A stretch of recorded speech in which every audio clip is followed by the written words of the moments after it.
It was the coldest night of the year, and all he wanted was to get his daughter home warm and safe.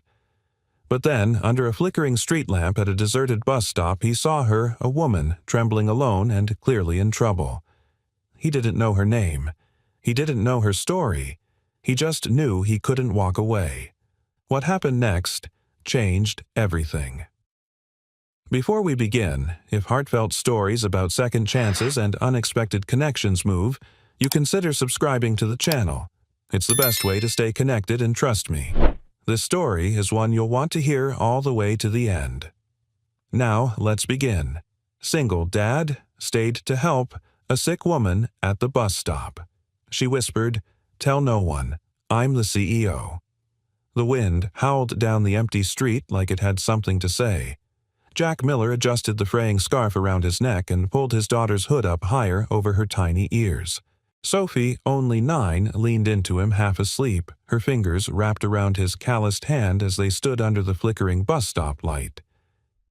"Is the bus really coming, Dad?" she mumbled, her breath fogging the cold air. "Yeah, sweetheart. Might be late, but it's coming."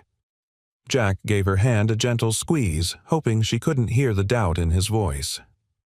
The night had dropped into the kind of cold that bit through denim and sank into bone. The city buses were unreliable at this hour, especially near the industrial edge of town. It was nearly midnight. Jack had just finished a double shift fixing warehouse conveyor belts. His boots were soaked through from the snowmelt inside the factory, and his body screamed for rest. But Sophie had insisted on coming to pick him up tonight. It was her way of getting more time with him, and he couldn't say no to her quiet eyes. Then, from the far end of the bench came a sound. A cough. Weak. Then another. Jack turned, barely catching sight of a figure hunched over at the other end of the bus shelter, someone he hadn't noticed before. A woman sat curled in on herself, shivering under the thin fabric of what looked like a silk blouse and slacks. No coat, no gloves. Her long, dark hair clung damply to her cheeks. From her high heels, kicked halfway off to the dried blood at her temple, everything about her screamed wrong place, wrong time. Jack's instincts kicked in. He stepped toward her, cautiously tugging Sophie to his side. "Ma'am," he asked. "You okay?" No answer. Only a slow, shaking breath. Jack bent down, catching the woman's face under the flickering light.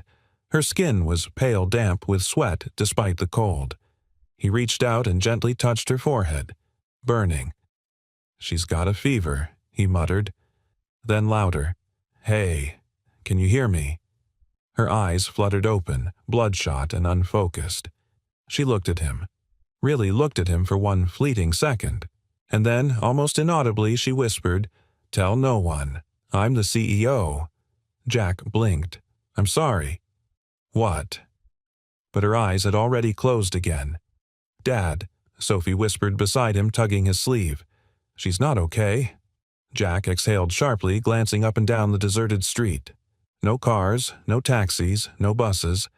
The nearest hospital was over 30 minutes away on foot, and he wasn't about to leave this woman freezing here. "Okay," he said, making a decision. "Help me with her." Together, he and Sophie managed to support the woman, her weight surprisingly slight against his shoulder. She groaned softly but didn't resist.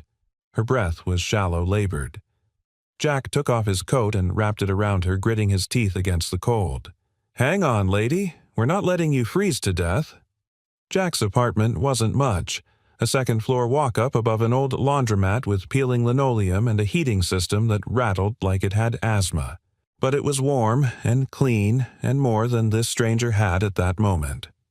He laid her gently on the worn couch while Sophie fetched a blanket from the hall closet. Jack knelt beside the woman, brushing damp strands of hair from her cheek. He noticed now that her earrings' tiny, tasteful diamonds had been ripped, one missing a bit of dried blood at the lobe. This wasn't just a bad night out. Something had happened.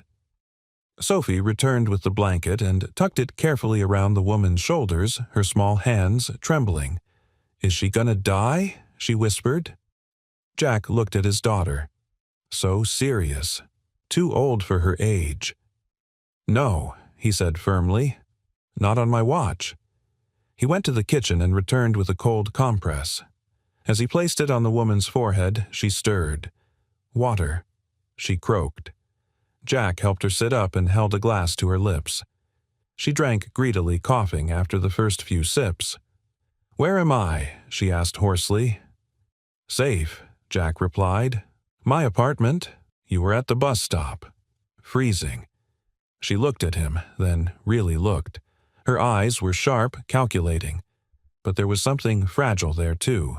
Something cracked beneath the surface. "I didn't mean to end up there," she murmured. "I just walked.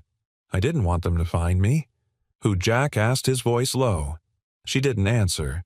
Instead, she leaned back into the couch cushions, exhaling a shaky breath. "Thank you," she said after a long pause. "But, please, don't tell anyone I was here, or who I am." Jack studied her, even disheveled her posture, her words. "Tell no one I'm the CEO. They didn't come from someone ordinary. There was power in her somewhere under the bruises and the heat of fever. Power and fear." "I don't even know your name," he said. She hesitated. "You don't need to," she replied. Jack sighed. "All right, then I guess I'll just call you Mystery." That almost got a smile. Almost.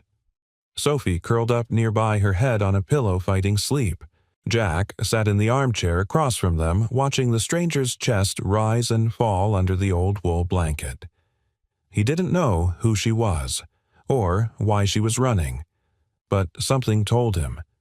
This night, this moment, was the beginning of something far bigger than either of them could imagine. And outside, under the broken street lamp, the bus never came. By morning, the storm had passed, but the cold lingered in the bones of the city. The heat from the old radiator ticked and clanked, barely keeping pace with the chill seeping through the window panes. Jack stood at the stove, stirring a pot of instant oatmeal, glancing every so often at the woman still sleeping on his couch. Sophie sat at the small kitchen table, swinging her legs, her hair a mess of tangles and her cheeks pink from the cold bathroom tiles. She cradled her favorite chipped mug, half full of hot chocolate. "Dad," she whispered, "do you think she's a real CEO?" Jack poured the oatmeal into two mismatched bowls. "I don't know, Bug. I've met some corporate types.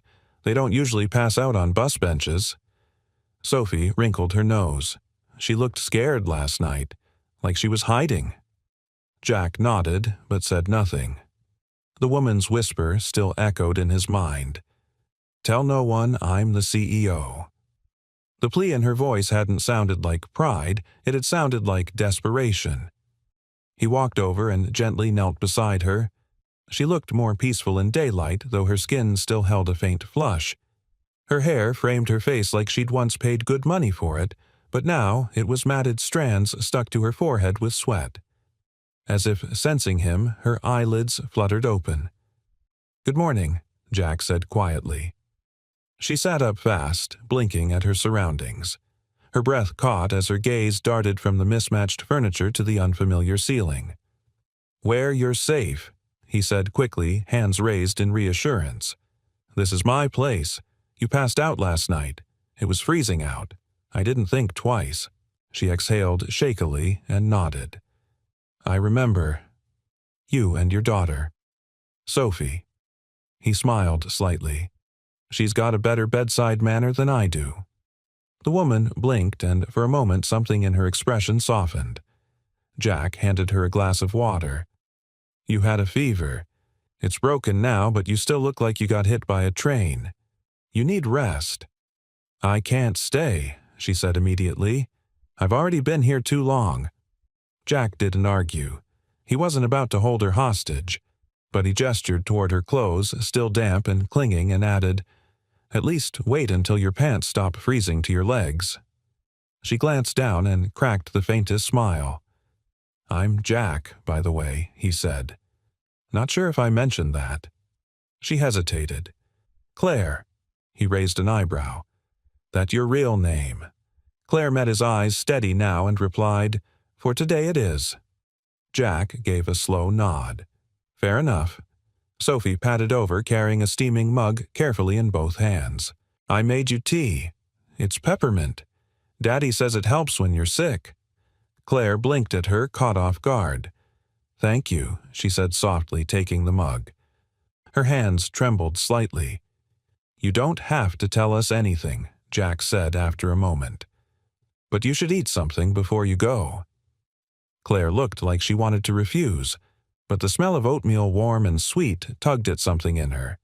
She nodded faintly, and Jack motioned to the table. They ate mostly in silence, Claire, cautious Sophie, chattering a little about school and her drawings, blissfully unaware of the tension hanging in the air. Jack watched Claire out of the corner of his eye. She ate slowly, with the delicate grace of someone used to fine meals but too hungry to care about decorum. She finally pushed her bowl away and stood wobbling a little. Jack was at her side in a second. "You sure you're up for walking?" he asked. Claire straightened. "I don't have much of a choice." "Is someone looking for you?" he asked gently. "Because you don't look like you were just out for a jog." She flinched at the question. Jack raised his hands again. "Okay, none of my business. I get it. But let me help, even just a ride somewhere." Claire hesitated for a long beat, then shook her head. "No. If I show up anywhere I'm expected, they'll bury me in meetings and cameras and a PR cleanup crew before I can breathe." Jack frowned. "Sounds like you're not just a CEO. Sounds like you're escaping something." Her lips pressed into a line. "I made some enemies. Trusted the wrong people. Now they think I'm the problem." She looked away. "And maybe I am."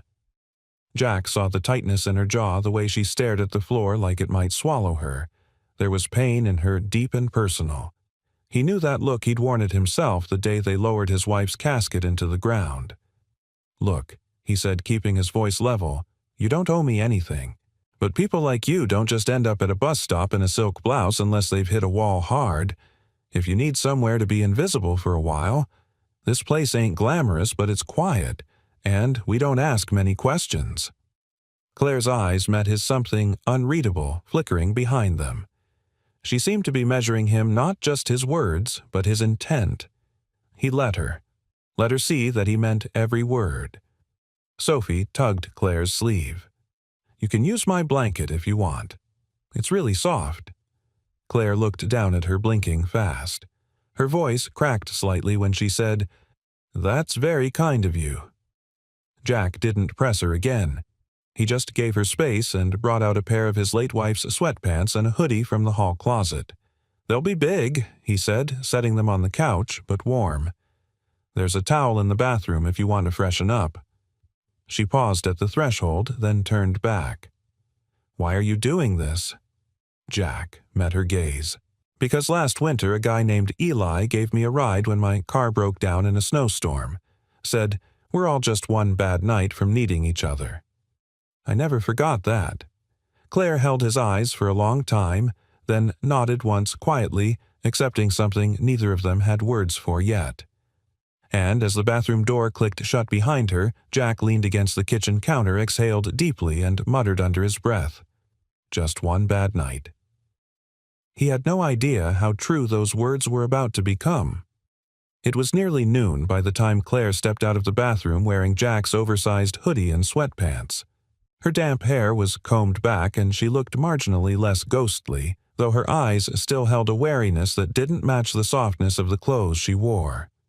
The hoodie swallowed her slender frame, but somehow it suited her, a woman stripped of her armor, no longer surrounded by glass walls and assistants, just human for once. Sophie sat on the floor by the coffee table drawing, with markers, legs crossed beneath her like a pretzel. She looked up with a wide smile. "You look better," the girl chirped, "less like a ghost." Claire let out a sound that might have been a laugh. "I'll take that as a compliment." "It is," Sophie assured her, turning back to her drawing. "I'm making a map of where I'd live if I had a lot of money. It has trees and a goat farm and a candy store that gives out free jelly beans every Wednesday." Claire walked slowly to the couch and sat watching her. Jack appeared from the kitchen, wiping his hands on a dish towel. He caught the sight of Claire settled in the slightest flicker of relief passing over his face. "Soup's on," he said. "Well, if you count canned tomato and grilled cheese as soup." I count it as a miracle, Claire said, and she meant it. They sat around the tiny fold-out table, knees nearly touching eating from chipped bowls. Claire ate slowly again, and Jack didn't push her to talk, though the questions clawed at him. It was Sophie who broke the silence. "You don't look like the people Dad used to work for." Jack stiffened just slightly. Claire looked at him intrigued. "What kind of work?" Engineering, Jack said simply. "Maintenance stuff. Industrial systems. Did 15 years in a plant that made parts for shipping lines." "Got fired?" Claire asked, not judgmentally, but matter of fact. He nodded. "Filed a report when a supervisor cut corners on safety inspections. 2 weeks later, they restructured." He sipped his soup. "The guy I reported ended up with my job. Go figure." Claire's grip on her spoon tightened. "Sounds about right." "Big company?" she asked after a pause. Jack glanced at her suspicious for the first time. "Yeah. One of the Hartwell subsidiaries." Why? Claire lowered her eyes to her bowl. "No reason." He watched her, something shifting behind his gaze. "You said your name's Claire." "Yes," she said, not meeting his eyes. "You also said you're a CEO?" "I did. But there's no Claire listed among the top execs at Hartwell or any of the majors," Jack added evenly. Sophie blinked between them. "Is this like a riddle?" Claire set her spoon down slowly. "No. This is the part where you start putting things together." Jack leaned back in his chair. "Go on." "I wasn't lying," Claire said, voice lower now. "I just didn't want to be found. Evelyn Claire Hart. That's my full name, legally, but everyone knows me as Evelyn Hart." Jack sat in stunned silence. "You're Evelyn Hart," he said slowly, "of Hartwell International." She nodded. "Yes, and I left." He stared at her soup, forgotten. "You left your company, I disappeared," she clarified. "Or tried to. The board wants me out. They've been maneuvering for months. Public scandal over something my brother did, they pinned it on me. I got tired of spinning half-truths and smiling through blood." "But why here?" he asked. "Why not a hotel, a lawyer, a friend? Because they'd find me. Because I needed—" She paused. "I needed a place where nobody expected me to be human." Sophie had gone quiet. She looked between them again and softly asked, "But you are human. You just needed help like anybody." Claire blinked at her hard. Then she whispered, "You're right. I just forgot what it felt like to be helped." Jack exhaled, rubbing his temples. "I don't know what to say." "You don't have to say anything," Claire replied. "You helped me before you knew who I was. That's all I needed." There was a long pause. Jack finally stood and walked over to the window, looking out at the alley below, the slush melting in patches under a gray sky. His reflection in the glass looked tired, older than his years. "You know what's funny?" he said quietly. "I spent years thinking people like you only saw people like me when you needed something." Claire stood too moving next to him. "And now I'm still not sure," he admitted. She looked at his reflection beside hers. "Then let me show you." From her pocket, she pulled out a card. Sleek, minimal black with gold trim. Jack didn't take it. "I'm not looking for favors," he said. "This isn't a favor," Claire replied. "It's a thank you, and maybe a way to level the field. I'll be gone tonight. I just didn't want to leave without giving you something more than a ghost story." Sophie got up and walked over. She took Claire's hand and placed a folded piece of paper in it. "It's our map," she said shyly. "In case you ever want to find us again." Claire opened it. Crayon drawings of trees, goats, and jelly bean stores filled the page. But in the center she had drawn 3 stick figures under a roof, one tall, one little, and one with long hair and a tiny crown. Claire laughed, choked, and wiped at her eyes. "I'll keep it," she said. That night, Claire Evelyn disappeared from their lives as quickly as she had arrived. No note, no goodbye. Just a folded blanket, a cup cleaned and placed back where it had been, and Sophie's map missing from the table.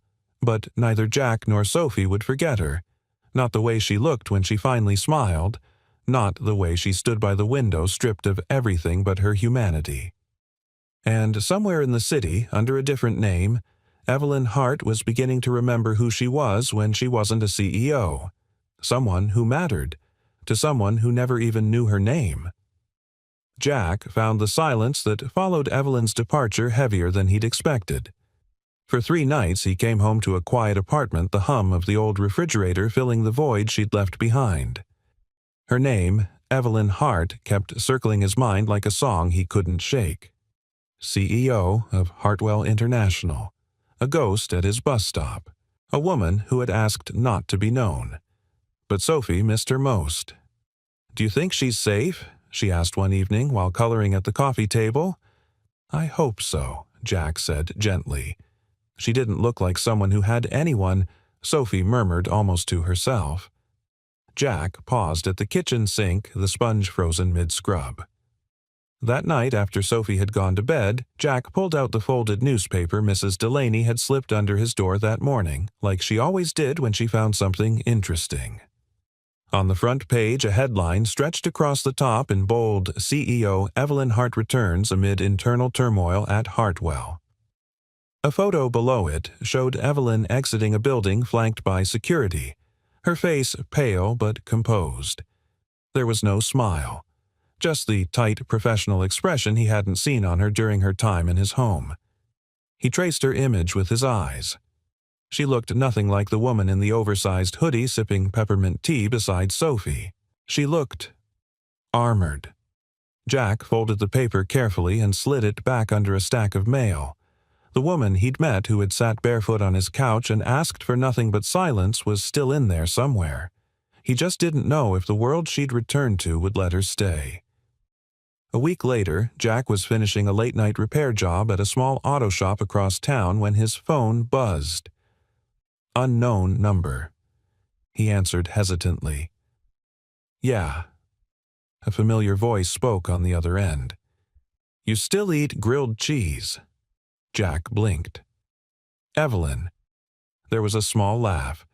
"Only person I know who uses 4 slices of bread for 2 sandwiches." His chest tightened. "You okay?" "I don't know," she said honestly, "but I could use a quiet place for 15 minutes. Not to run, just to breathe." Jack looked at his tool bag, the grease on his hands, the work orders stacked on the desk. 15 minutes, he said. "I'll meet you halfway." They met at a closed-down diner on the edge of downtown. The neon sign still flickered open, out of habit though the windows were dark. Evelyn leaned against the hood of a parked sedan, arms folded across a wool coat that screamed money but didn't quite hide the fatigue in her eyes. She looked better, stronger, but also more brittle, as if each decision in the past week had cost her a piece of herself. "I didn't think you'd come," she said as he approached. "I didn't think you'd call," he replied. They stood in silence for a few beats. The air was crisp, the city around them buzzing softly with late-night life. "I've been back 8 days," she said. "And every hour someone's asking for a decision, an explanation, or a signature. You're the CEO," Jack said. "That's the job, right?" She looked at him. "It used to be. Before I became the distraction." He said nothing. She went on. "They want me out.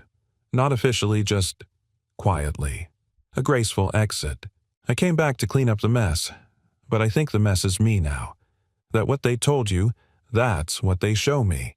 Every sideways glance. Every closed-door meeting I'm not invited to anymore." She ran a hand through her hair. "I stood in a room full of people I once led, and not one of them asked if I was okay." Jack leaned back against a nearby bench. "And why would they? You're not supposed to be human. You're a brand." She smiled faintly. "Exactly." He looked at her for a long moment. "Then why'd you come back?" Evelyn didn't answer right away. Then she said quietly, "Because a little girl gave me a map. And I realized I didn't want to disappear. I wanted to find my way back." Jack swallowed hard. "She still has that map on her wall," he said. "Said if she hangs it up, you might come looking." Evelyn's lips trembled slightly. "She believed in me before I did." There was a beat of silence before Jack added, You don't have to let them win. What if I don't have a choice? You always do, he said. Even if it's just choosing who you let see the real you. Evelyn exhaled long and slow. It's hard to remember who that is. I spent so long building the image that I forgot the person underneath. Jack tilted his head. I didn't. She looked up. You're the woman who apologized for waking Sophie, who thanked me for soup, who said please when she asked for help even when she was barely standing. He paused. That's not someone I forget. Evelyn looked down, blinking quickly. Why are you being so kind to me? She asked, her voice raw. I'm not easy. Because I've been where you are, he said. Different stage, same script. Everyone wants something until you're no longer useful. She studied him like she was seeing him again for the first time. I don't want to be another powerful person who walks into someone's life and leaves it worse, she whispered. Jack smiled, small and sad. You already didn't. They stood in silence again, the cold beginning to seep into their bones. Evelyn took a slow breath. Would it be okay if I stopped by tomorrow? Just to say hi to Sophie. Maybe bring her some jelly beans. Jack gave a quiet laugh. She'd never forgive me if I said no. Evelyn nodded, her voice soft. Good. She turned to go, but paused. Jack. Yeah. I don't know where this is going, but thank you for seeing me. Jack met her eyes steady. That's what we do here. She smiled, really smiled for the first time in days. And under the quiet street lamp it was clear no matter what world she belonged to by title, this was the world where she had finally been seen, not as a CEO but as a person. The apartment felt warmer that morning, though the heater hadn't changed a thing. Jack stood at the stove, flipping pancakes while Sophie decorated the table with paper flowers she had cut out before school. She's coming today, right? She asked, balancing on a chair to place a drawing above her place setting. He glanced at the clock. She said she'd stop by. Sophie grinned, holding up a drawing of 3 stick figures under a sun with long yellow rays. I made us all look happy. Jack smiled, but said nothing. He didn't want to set expectations. The truth was, he didn't know if Evelyn would actually come. A part of him hoped she would.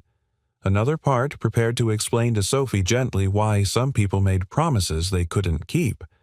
But at exactly 10:06, a soft knock echoed from the door. Sophie beat him to it, flinging it open like a spring breeze. Evelyn stood there in a long gray coat, holding a modest paper bag and a hesitant smile. She looked beautiful not in the polished press conference kind of way, but in the quiet way someone looks when they're where they want to be. Hi, she said. I come bearing jelly beans. Sophie gasped with delight and threw her arms around her. Evelyn laughed genuinely and hugged her back. I missed you too, kiddo. Jack watched from the kitchen, his arms crossed but relaxed. She met his gaze and nodded, grateful, steady. Breakfast was a mix of clumsy pancakes, syrup-stained drawings, and Evelyn's stories told just vaguely enough to protect her world, but warmly enough to let them in. Sophie chattered, bouncing between topics with 9-year-old velocity. Evelyn followed her pace effortlessly as if she had been there all along. Jack noticed how easily she fit, how natural it felt having her back in the room. After breakfast, Evelyn stood by the window cradling a cup of coffee. Sophie had gone to change into her school clothes, humming in the bedroom. You made this feel like home, Evelyn said softly, not looking at him. Jack leaned against the wall. You made it easy to let you in. She smiled faintly, then turned toward him. I didn't just come to bring jelly beans. Jack waited. Evelyn took a deep breath, the kind you take when you know something good is about to end. I have to leave town. Jack's posture stiffened. When? This afternoon. His voice was even, but the words caught. Why, there's a meeting in Chicago with the board. They're offering me a deal control over a new foundation branch if I agree to step down quietly from corporate leadership. Jack narrowed his eyes. And you're considering it?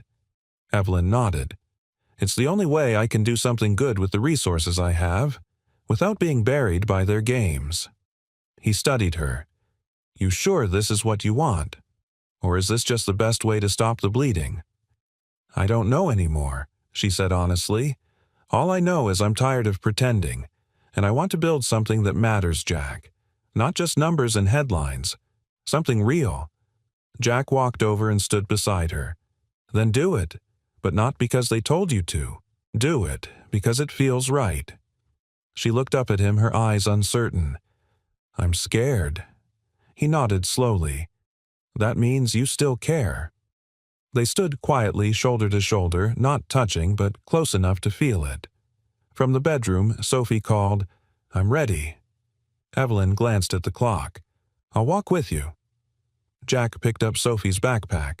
Evelyn knelt down and helped the girl zip her jacket. On the sidewalk outside, Sophie looked up at Evelyn. "Are you coming back again?"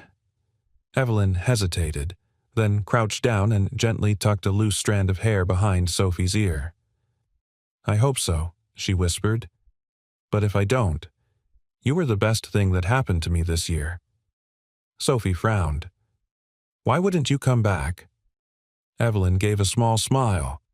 "Because grown-ups sometimes take a while to figure themselves out. But you helped me start." Sophie nodded solemnly like a small sage. "Okay, but don't take too long. Our treehouse plans need 3 people." Evelyn laughed through the ache in her chest. After Sophie climbed onto the school bus, Jack and Evelyn stood in the street, the hum of city life returning around them. "So, that's it?" he asked. She looked down. "For now. You didn't have to say goodbye. Most people don't." "I'm not most people," she said, stepping closer. "You know that now?" Jack nodded. "I do." Evelyn reached into her coat pocket and handed him a folded piece of paper. "This is the real offer they gave me, the one with all the strings attached. If I sign, I disappear from headlines and they make sure I never come back." Jack looked at it, then at her. "And if you don't, I fight. In court. In public. Alone." "You wouldn't be alone," he said quietly. She searched his eyes. "Would you mean that if I had nothing? No power, no title, just me?" Jack didn't blink. "I already did." Evelyn swallowed hard. "Then, maybe. I'll wait to sign." He stepped forward, brushing her hand as he took the paper. "Whatever you choose, don't vanish again. Not without telling us where the next bus is headed." Evelyn smiled bittersweet. "Deal." Then without another word she turned and walked down the street, tall, quiet, and not running this time. Not hiding. And though Jack watched her go, there was no finality in the moment. Just a pause in a conversation not yet finished. As the wind picked up Sophie's crayon drawing above the kitchen table, fluttered in the draft from the cracked window. The little stick-figure family beneath the sun held fast, taped gently to the wall.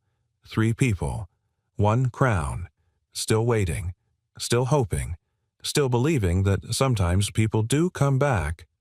Jack never read the morning paper anymore, but that day the headlines came to him anyway. Mrs. Delaney, his upstairs neighbor, knocked at his door before sunrise, holding the folded newspaper in one hand and a sympathetic look in the other. "You might want to see this," she said gently. Jack took it with a nod, still rubbing sleep from his eyes. Sophie stirred behind him on the couch, wrapped like a burrito in her blanket cocoon. The apartment smelled of leftover pancakes and lemon dish soap, a quiet morning waiting to start. He unfolded the paper slowly. Evelyn Hart's secret hideaway CEO allegedly disappeared to working-class apartment after scandal. A grainy photo dominated the front page. Evelyn in his coat, Sophie holding her hand, and Jack standing right beside them on the sidewalk. His name wasn't printed, but anyone who knew him would recognize the outline, the place, the truth. His jaw clenched. The article quoted unnamed sources and leaked internal memos. Words like unstable, reckless romantic entanglement unfit for leadership were sprinkled throughout like poison. Jack didn't need to read the rest. He folded the paper without a word. "Are they going to be mean to her now?" Sophie asked quietly from the couch, her big eyes fixed on him. Jack turned. "They already were." She was trying to be nice, Sophie said. She just wanted a minute to breathe. I know, Jack said, sitting beside her, but sometimes when people don't understand something good, they try to tear it apart. Sophie hugged her blanket tighter. She didn't deserve that. No, Jack said softly. She didn't. That afternoon, Jack's phone buzzed. Blocked number. He let it ring the first time, and the second. On the third, he answered. Jack, it's Tom Whitman. The name clicked instantly. Evelyn's longtime assistant. The one she said had tried to help, but was always caught between loyalty and survival. She's okay, Tom said quickly, physically, but she's not okay. Jack stood in the back of the auto shop wiping his hands on a rag, the article she found out an hour before it printed. The board leaked it. It was strategic. They want her to cave. Jack's voice dropped. And will she? I don't know, Tom admitted. But she's rattled. She hasn't said a word since she saw the photo. She just sat there staring at Sophie's map taped to her office wall. Jack closed his eyes, heart clenching. Where is she now? Still in the city. Still fighting, I think. But if you can... I think she needs someone who doesn't care about the brand. Jack didn't hesitate. Tell her I'm not hard to find. That evening, Jack stood alone in the darkened living room, Sophie already tucked into bed. The apartment hummed in its usual quiet rhythm. The wind knocked gently at the window pane. He looked down at the business card Evelyn had left behind the first time she vanished. Black with gold trim. Just a name and a number. No title, no shield. He hadn't called it, not once, until now. He picked up his phone and dialed. It rang, and rang, and rang. He was about to hang up when her voice came on low and fragile. Jack. There was a pause on his end. Not from hesitation, but from the flood of emotions he hadn't let himself feel until now. I saw the article, he said finally. She didn't respond. I'm sorry they came after you like that. I thought if I stepped away quietly they'd leave me with something, she whispered. But I was wrong. They wanted to break me. I didn't think they'd find you. Jack sighed. That part's not on you. That part's on cowards who don't know the first thing about real strength. Evelyn exhaled shakily. I'm scared, she admitted. I've never been scared like this before. Not when we went public. Not when we lost funding. But now it feels personal. Like I don't know where I end and the noise begins. You're still in there, Jack said. Beneath the press releases and the camera flashes and the boardroom daggers. You're still the woman who apologized to my daughter for waking her up. You're still the one who shared tea and couldn't finish her soup. She laughed just barely. That soup was awful. It was canned, he said. You were polite. I remember thinking she whispered that I hadn't felt safe like that in years. You were safe, Jack said. And you still are. But if you keep trying to play by their rules, they'll eat you alive. You need to rewrite the game. Silence. Then, would you help me?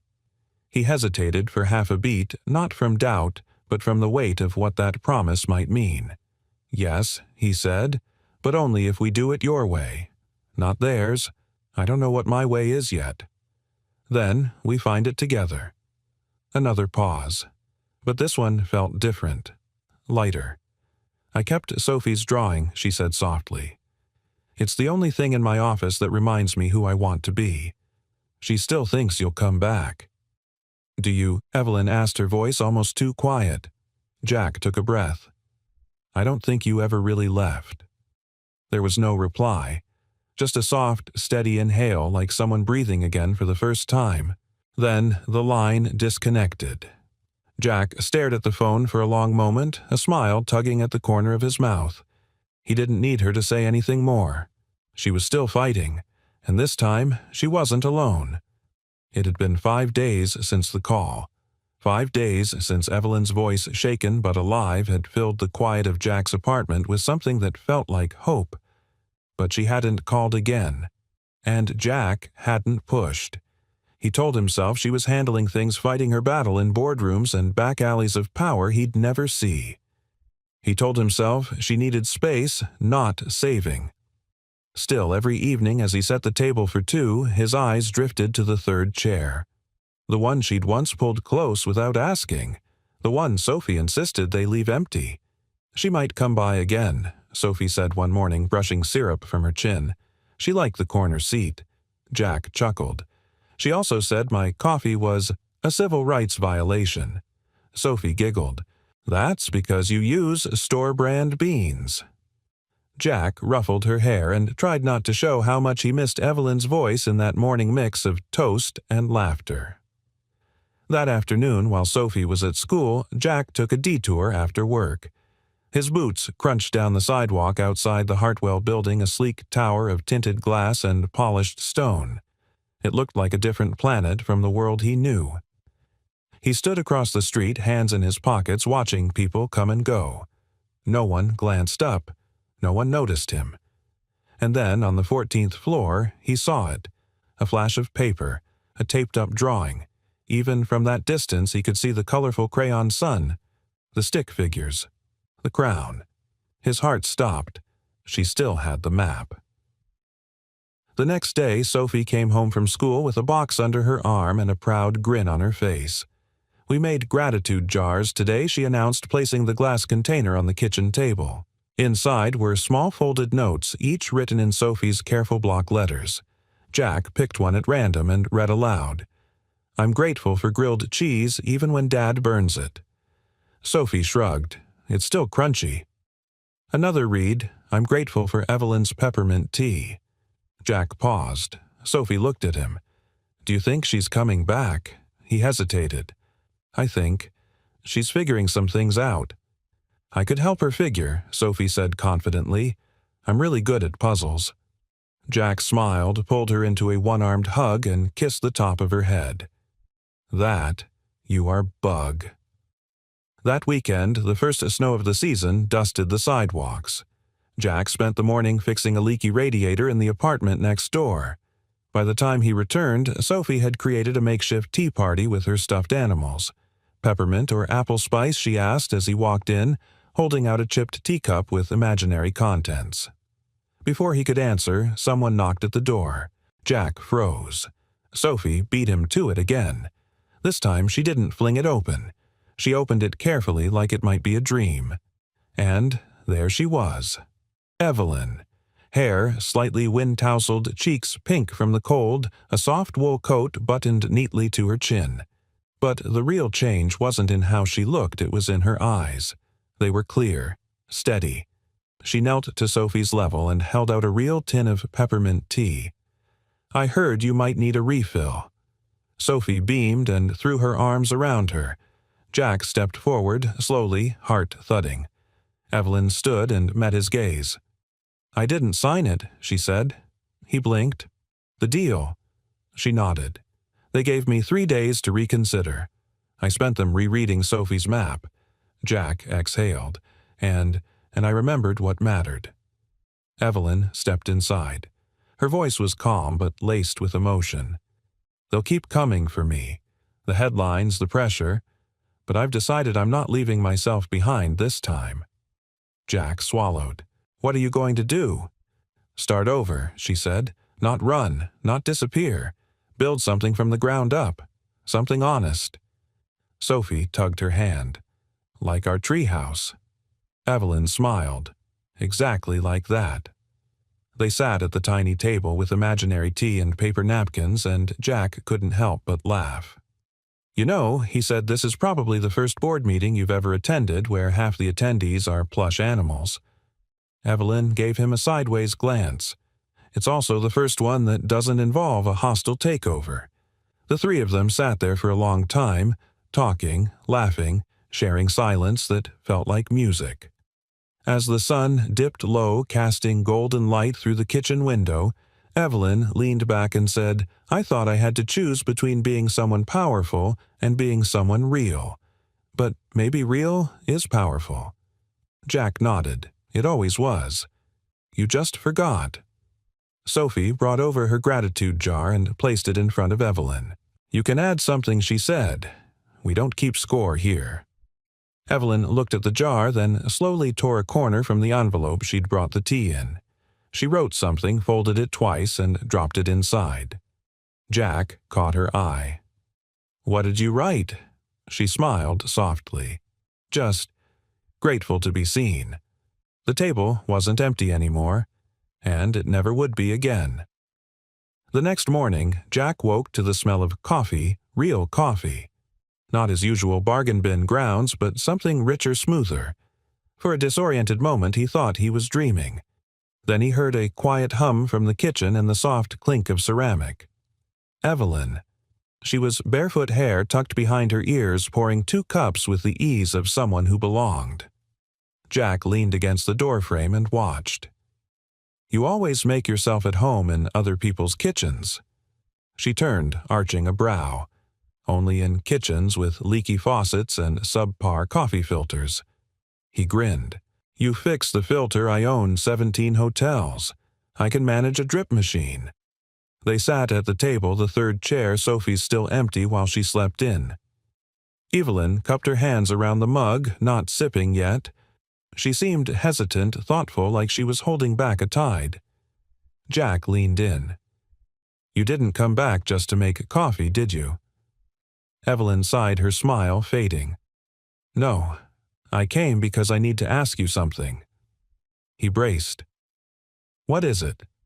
She pulled a folded document from her coat pocket and laid it on the table. It was an official board resolution. Hartwell's seal stamped in gold. A clause highlighted in yellow ink. Conduct unbecoming or behavior that compromises brand image. Jack skimmed the paragraph. "They're threatening you again. They're planning to force a vote. This time it's not about my leadership. It's about my personal choices." His eyes narrowed. "Us." She nodded. "The photo. The story. The fact that I disappeared into the life of a single dad with no corporate connections." Jack's jaw tightened. "So they're saying, you can't be seen with people like me. They're saying I'm a liability, that I've made myself too accessible, too ordinary." They're using words like emotionally compromised, unsuitable for visibility, and optics liability. He pushed the paper back toward her. "You don't need my permission to walk away from them." "I'm not asking permission," she said. "I'm asking if I walk away, will you be there when I land?" That question, so simple yet so heavy, hung between them. Jack stared at her, at the woman who had once hidden in the shadows of a bus stop, who had wept quietly into a borrowed blanket, who had served imaginary tea to a little girl who'd claimed her as family. "Evelyn," he said softly, "you walked away once already. And we never closed the door." She blinked. "So you'd still have me knowing what they're saying?" He gave a half laugh. "What they're saying doesn't scare me. What scares me is that you'd believe them." Evelyn dropped her gaze, biting her lip. "I don't. Not anymore. But I also don't want to be the reason your life gets complicated." Jack shrugged. "It already was. Then you showed up and gave it meaning." She reached across the table, covering his hand with hers. "Then I need to tell the board that I'm stepping down," she said. Jack's brows lifted. "Stepping down.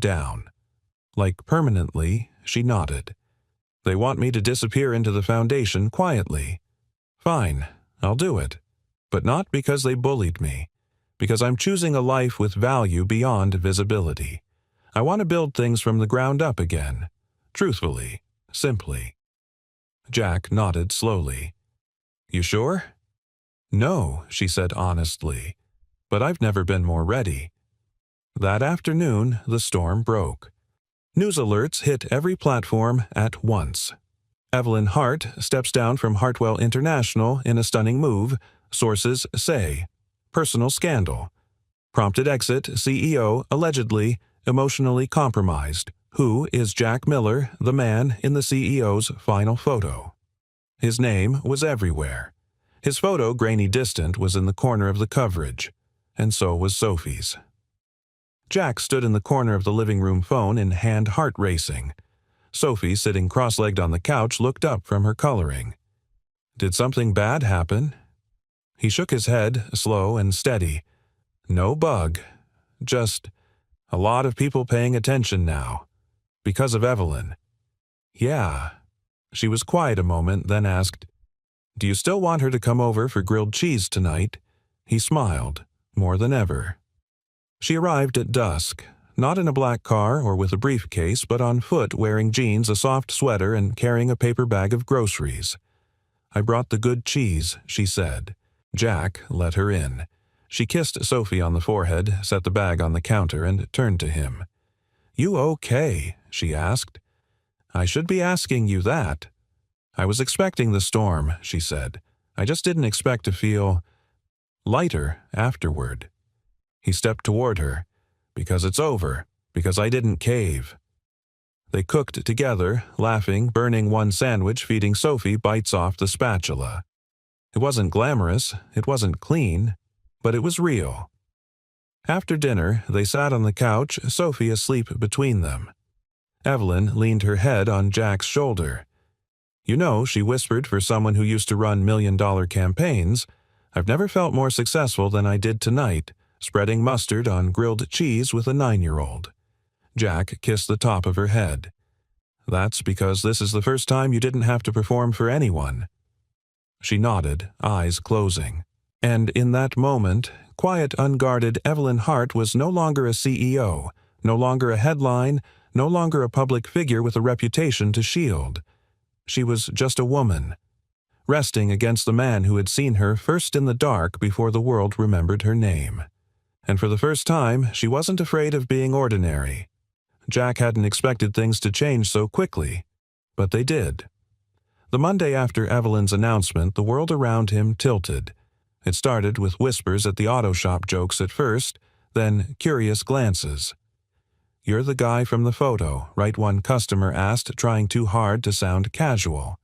Another mechanic nudged him during a break, grinning. Didn't know you had billionaire taste, Miller. Jack kept his replies short, his head down.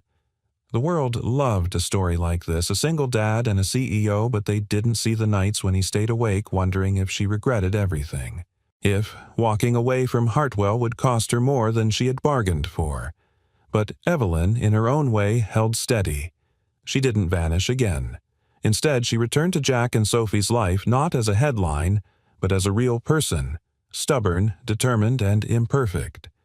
She was there for dinners, for school drop-offs, for quiet walks through the park with Sophie holding both their hands. She started writing ideas for a non-profit on Jack's kitchen counter, with Sophie doodling stars around the margins. Still, Jack felt it, that slow friction of two worlds brushing against each other. He'd grown up around people who fixed things with their hands. She had grown up in rooms where people were taught to fix things with money strategy spin. And while Evelyn had chosen this new path freely, her past still lingered like a shadow. That Friday, as they sat around the table for dinner, Evelyn slicing apples while Sophie recited a story she'd written, Jack noticed Evelyn's phone vibrating face down on the counter. She hadn't touched it all evening. You gonna get that? He asked. Evelyn glanced at the screen, then shook her head. It's a reporter. Again. Probably about the foundation launch next week. You sure you're ready to be in the spotlight again? Jack asked gently. Evelyn paused, then said, This time, it's on my terms. But Jack wasn't just talking about press conferences. He meant this odd, beautiful triangle of man, woman, and child stitched together by chance and choice. After Sophie went to bed, Jack stepped onto the balcony, letting the cold air clear his head. Evelyn joined him a few minutes later, a blanket wrapped around her shoulders. They stood silently looking out over the neighborhood. You ever feel like you're standing between two versions of yourself? She asked. All the time, Jack said. One that survived, and one that still wonders if that's enough. Evelyn nodded. I still get emails from board members, colleagues, old friends. Some tell me I'm brave, others say I'm foolish, that I threw it all away for a temporary romance. Jack looked at her. Is that what this is? Temporary, her eyes flickered. No, but it's unfamiliar. And unfamiliar things scare people, especially powerful ones. Jack didn't respond immediately. Instead, he asked, "Do you miss it?" The power. The control. Evelyn looked down considering. "I miss knowing exactly who I was in a room. I miss walking in and having people pause just because I said something. But I don't miss being alone in a room full of people." Jack studied her. And now she turned to face him fully. "Now I'm still figuring out who I am without the armor. But when I walk into this apartment, I don't need anyone to pause. I just need Sophie to smile and you to hand me a mug of bad coffee." He smirked. "Getting picky now, are we?" She laughed. "I said need, not prefer." They stood in silence again before Jack said, "I want this. You me, Sophie. But I need to know you're not looking back with regret." Evelyn stepped closer. "I'm not looking back, but I am learning how to live forward differently, more vulnerably." Jack touched her hand. "Good, because this life doesn't come with headlines. It comes with grocery runs and sick days and burnt toast." "You okay with that?" Evelyn nodded, her voice thick.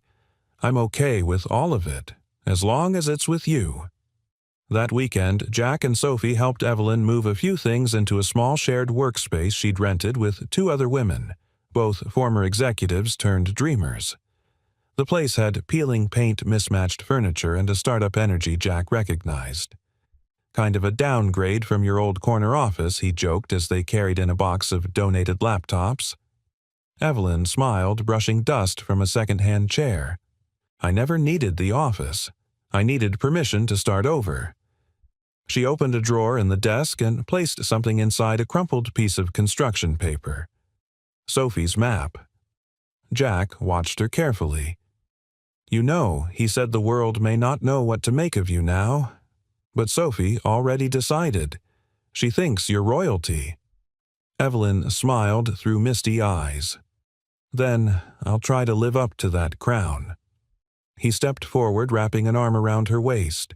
"You already have." In that quiet, imperfect room with its scratched floors and chipped mugs, they didn't need anyone else's permission. They had chosen each other. And in a world that demanded polish, their shared chaos felt like grace. Rain lashed the windows like a restless drummer as Jack drove through the early evening gloom, windshield wipers struggling to keep up.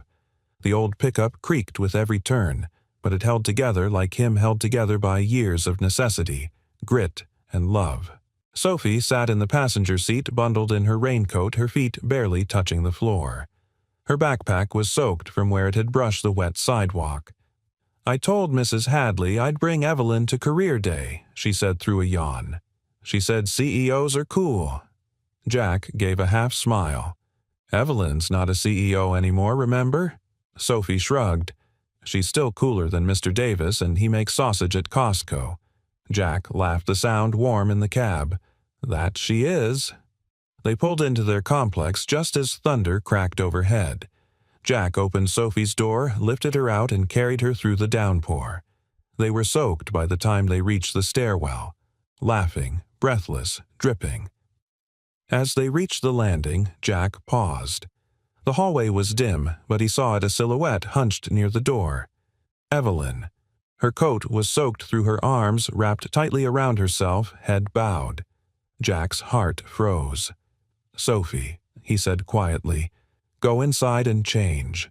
I'll be right in." Sophie didn't argue. She sensed something wasn't right. Evelyn looked up slowly. Her eyes were rimmed red, her face pale, but it was her hands that caught him still trembling. "Are you hurt?" he asked, voice low. "No." She shook her head quickly. "Not physically." He unlocked the door and guided her inside. She didn't resist. He sat her on the couch, fetched her a towel, then sat across from her as rain streaked the window like sorrow. "I got the call 10 minutes after I left the foundation office," she whispered. "Tom was driving me back from a donor meeting. I was checking emails. Sophie's school was listed in a traffic report." Jack leaned forward. "What happened?" "There was an accident near the school. A van jumped the curb, hit the sidewalk. There were kids." Jack's blood ran cold. "Sophie, No, she's okay. Evelyn exhaled hard. She'd already left for the day. But, seeing her name in the alert just for a moment, everything collapsed. I couldn't breathe. Jack's hand ran through his hair. I raced here without thinking, she continued.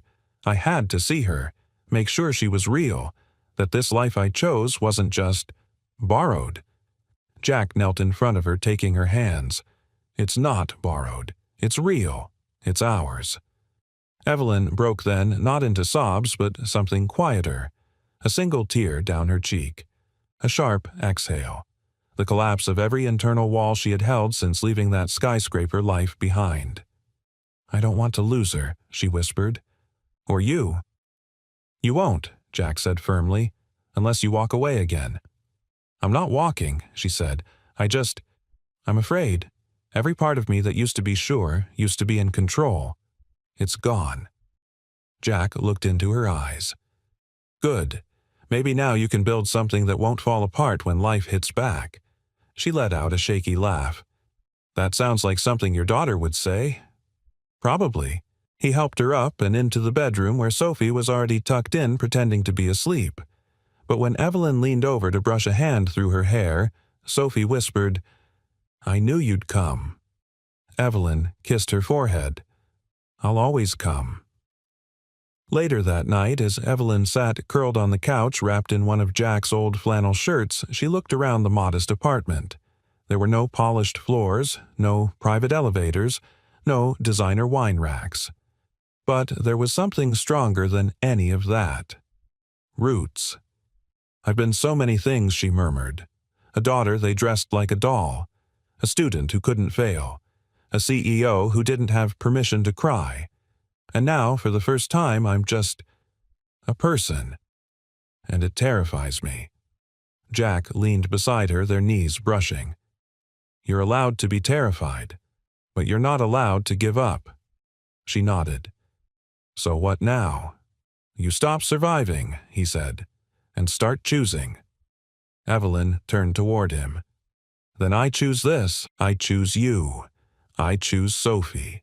I choose late dinners and cold coffee and mismatched socks. I choose every part of this chaos if it means I get to come home to something real. Jack pulled her close, and for the first time since she left her boardroom life behind, Evelyn allowed herself to believe it that maybe she wasn't falling apart.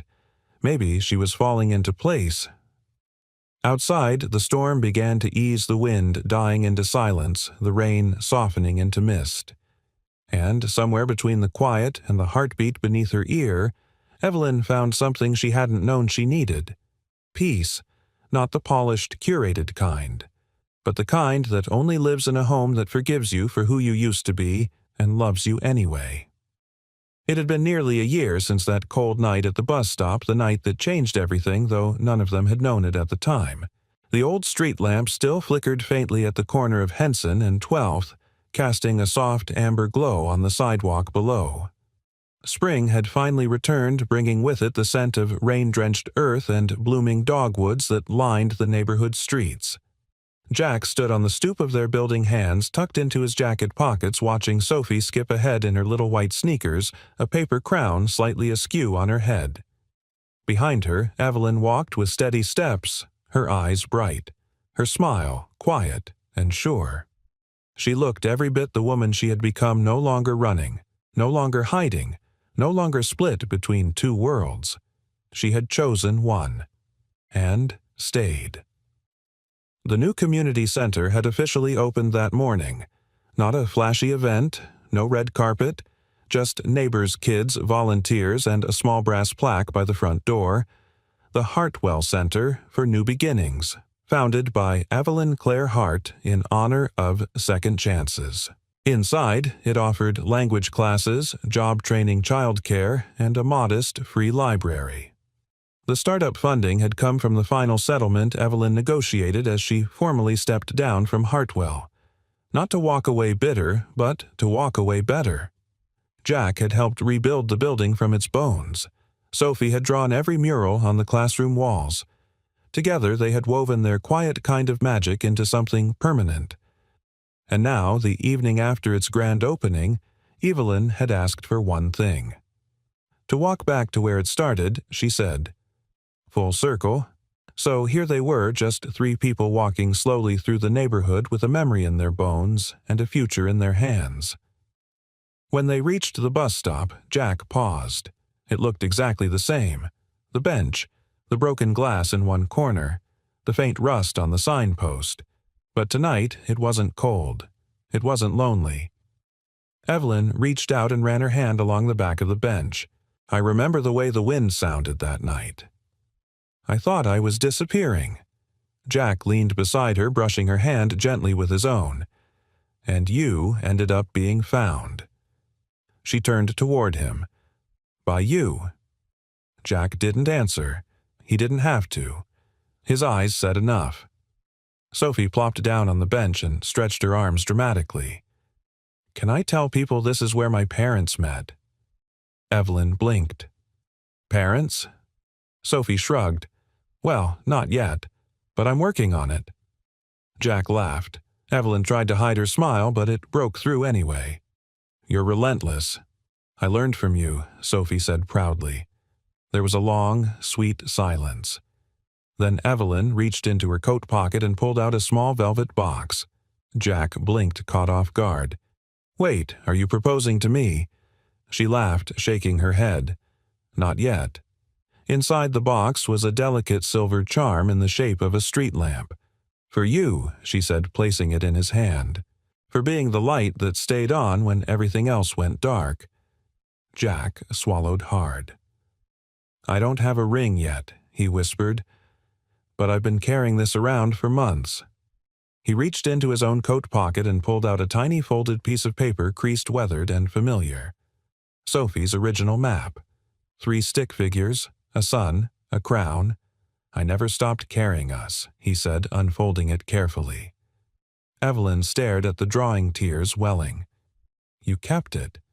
"You were never just a guest," he said. "You were always home." She leaned in and their lips met, not rushed, not dramatic, just quiet, warm, and certain. A promise sealed in breath and memory. Behind them, Sophie clapped her hands. "Okay, now can I say you're my family?" Jack and Evelyn looked at each other smiling, then said together, "Yes." They walked home slowly under the soft light of that old street lamp. No reporters, no press, just 3 hearts moving as one. Inside the apartment, the air smelled of roasted vegetables and something baking. Evelyn had picked up a new hobby, cooking with imperfection. Jack had given up judging her timing, and Sophie had become the designated taste tester. Later that night, with the dishes done and the couch a nest of pillows, Jack wrapped his arms around Evelyn while Sophie snored gently against them, her crown slipping sideways. "You ever wonder what would have happened if I hadn't stopped that night?" Evelyn whispered. Jack didn't need time to answer. "No, because you did stop. And that's the only version of the story I ever want."